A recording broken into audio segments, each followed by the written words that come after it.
Welcome to Rick's Europe. I'm Scarlett Karoleva. I'm here live at the NATO Summit in The Hague with the one and only Nile Gardiner of the Heritage Foundation. Nile, thank you so much for being here. Great pleasure. Thank you for having me on the show today.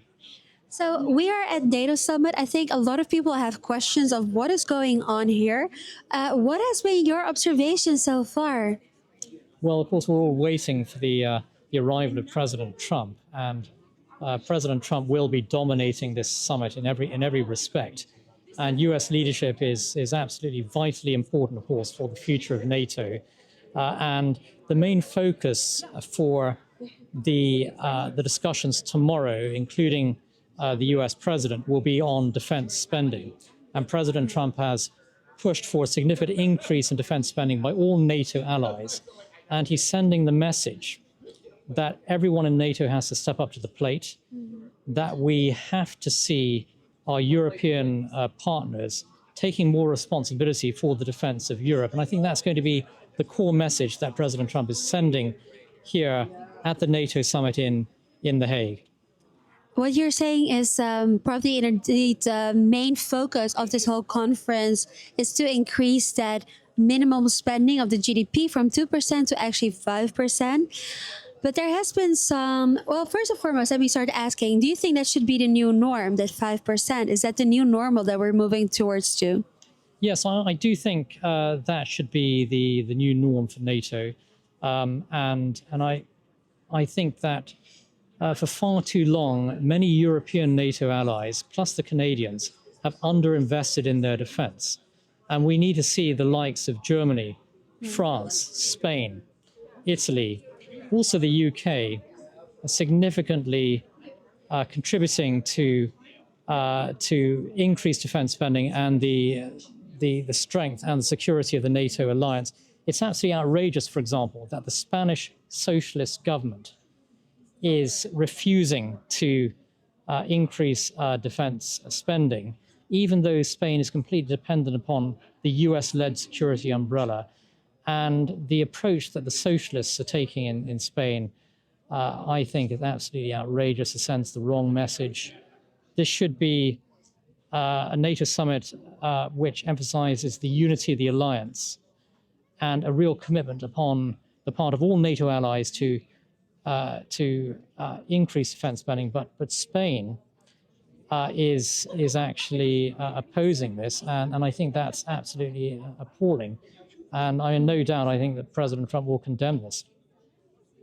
But I think for a lot of these countries, they think we are not doing economically very well. In, for example, the Netherlands, that increase of 2% to 5% will mean that every citizen has to pay 2,800 euros a year on NATO. And a lot of people don't think that is an amount that can be justified. If you've been looking here around, you hear there's a lot of push almost for a sort of war rhetoric, no? They said, okay, we need to have a society approach. Society needs to be able to be mobilized. What does that even mean? And like, do you understand, like, what is your take on that?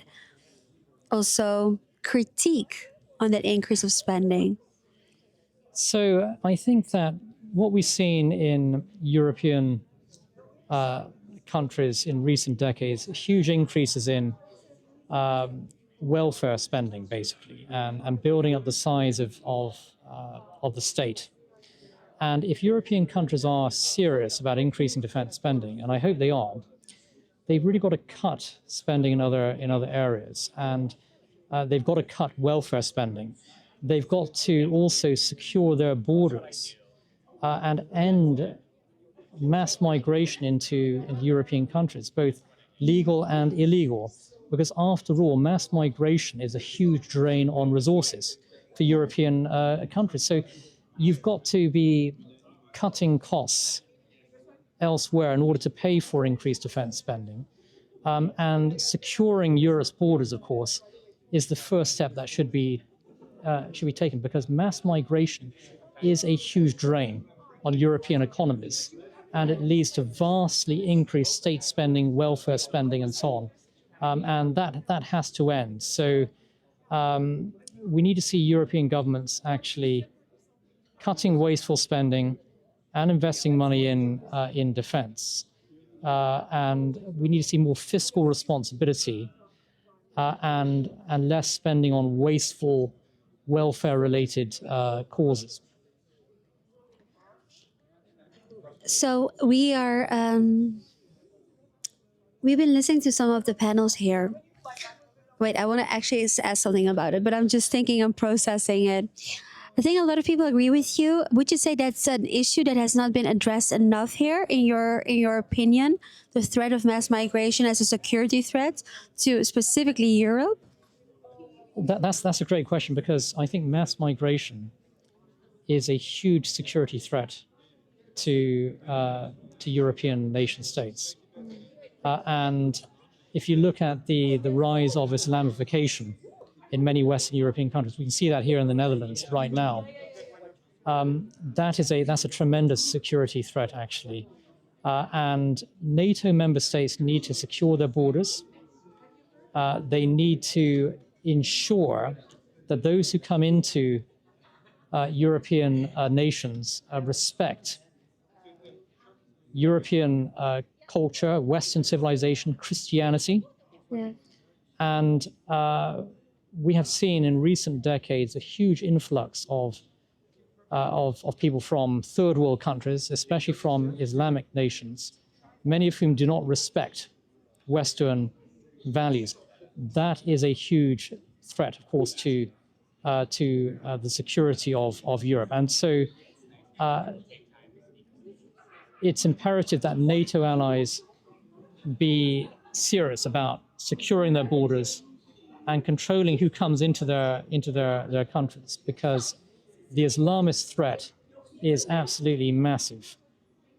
And it's a threat to Europe, and it's a threat to Western civilization. And we're seeing this threat on the rise here in the Netherlands. We're seeing it in Germany, France, in the UK, across Western Europe. And this is a very important issue for the NATO alliance. I think President Donald Trump has been really leading the way in showing that deportation can be a solution in solving the consequences of mass migration.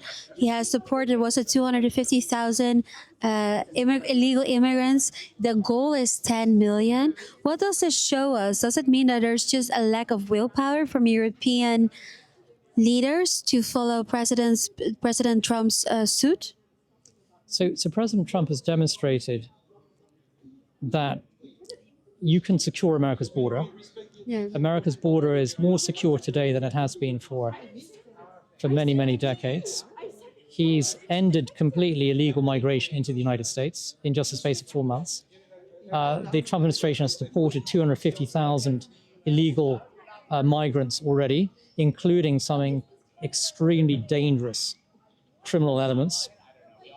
And President Trump has demonstrated that, yes, you can bring in a policy of mass deportation for illegal migrants if you have the willpower. If you've got the leadership in place, you can do this. Every European country can do what America's doing right now. And every European government should be deporting illegal migrants, sending them back home, and also, of course, deporting Islamist extremists who do not actually believe in Western civilization, who seek to undermine the West. So this can be done, and President Trump is demonstrating how America's borders can be secured once again. And after a period of many decades of reckless border policies that have been put in place by various Democrat administrations. And so Trump has said enough is enough. Well, let's hope that President Donald Trump will address that. He's actually flying in this evening. They will have dinner at the Dutch Palace Noordeinde with the Dutch King, who's hosting it with Queen Maxima. The 45 other world leaders will be there as well. And I think another topic that will be very high on their agenda is, of course, the ceasefire that he has established between Iran and Israel. And there has been some developments. Can you talk a little bit about it and also share your take? Well, I think firstly, President Trump has demonstrated decisive leadership in bombing Iran's nuclear facilities. That's absolutely the right. That's absolutely the right decision. And we cannot allow an Islamist terrorist dictatorship to have nuclear weapons. And President Trump has taken the action that no other leader in the world would. It's strength and determination and real courage here by the United States. And this is real leadership for the free world. And America truly is an exceptional nation. And the United States is sending a clear warning to regimes like Iran that you're not going to have nuclear weapons. And the United States is going to stand up for the defense of the free world, as the Israelis are doing very bravely and courageously. Yeah. And President Trump's actions, his leadership should be strongly applauded here in Europe and across the world. This is real American leadership on the world stage. And if you compare American leadership with European leadership or the complete lack of it, it's like night and day. It's a huge difference. We've seen that President Donald Trump has been a leading role into making countries sovereign again. We saw it, for example, when he said we need to have tariffs, and then Premier Meloni came to the White House to make a bilateral trade deal. Many countries have followed suit, which I think is good because it's breaking up the EU. And now, that was just trade deals, but if we talk about, for example, the NATO and EU alliance, how should that look like? Well, I think that NATO really works because it is an organization of sovereign nation states. It's not a supranational entity. Yeah. The European Union, in my view, is sinking faster than the Titanic because it's a supranational entity that tramples upon national sovereignty and self-determination. President Trump is a huge supporter of national sovereignty. He's described the EU actually as the enemy of the United States. And he said that because the EU is run by unelected elites who are very anti-American, who believe in suppressing national sovereignty and self-determination. And he describes the EU as an adversary for the US, actually. And I think that what President Trump is doing here is saying that the United States wants to deal with a Europe of nation states. It doesn't want to deal with a collection of bureaucrats sitting in Brussels. Yeah. And President Trump's message is that Europe is far better off without the European Union. And America wants to deal with European nation states, not with Brussels. And hopefully Brexit is just the beginning of a future for Europe which is based on sovereignty and self-determination. I think this is a sentiment we very much applaud here on the channel and we fully resonate with.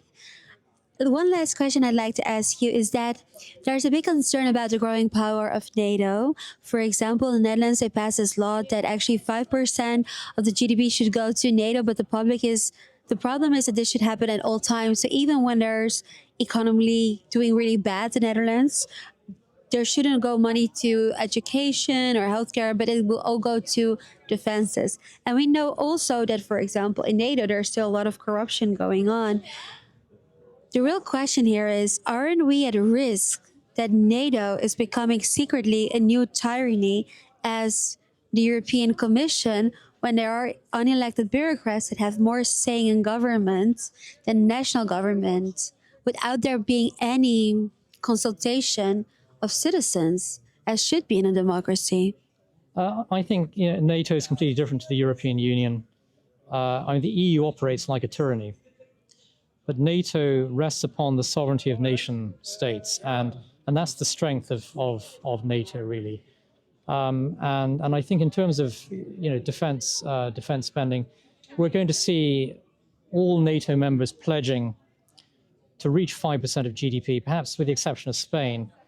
But this is based upon a real national interest, actually, and this is where sovereign nation states are making decisions based upon their own national interests. And of course, it will involve, I think, cuts to other areas of government spending ideally cuts in welfare spending, and also the huge spending that is involved in housing large numbers of migrants that are flowing into Europe, actually. So that's where you can save a lot of money.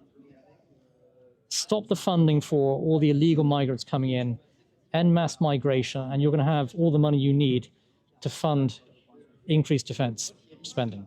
Well, I hope that our leaders are looking at this right now and take your advice.